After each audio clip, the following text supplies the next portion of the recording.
yüreğin kanatları pirleri Kur'an okan sen hoşdahan medet ber Bugün bana iki dünya serveri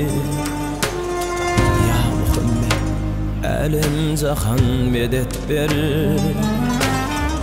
Onu görmek köngüllerin hevesi Kallar ellerini göğe degesi Kavul bormuş biçarenin doğası Yesir Yusuf sen bende van medet ber Mulla sana ek etmeyen aklım yok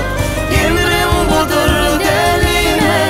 hakkım yok Derman senler kudretime şekim yok Kadir Allah büyük sultan medettir Mulla sana ek etmeyen aklım yok Emrim budur delime hakkım yok Derman senler kudretime şekim yok Kadir Allah büyük sultan medettir Kadir Allah büyük sultan medettir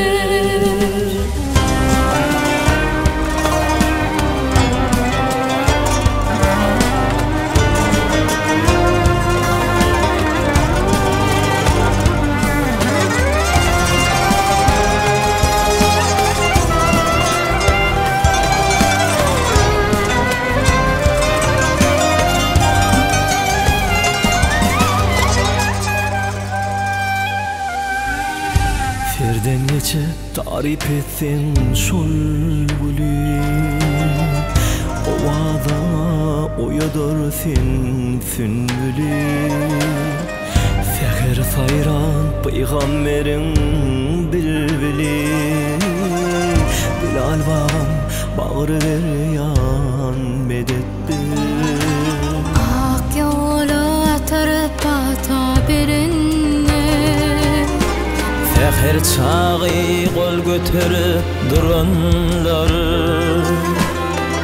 360 erler, pirler, erenler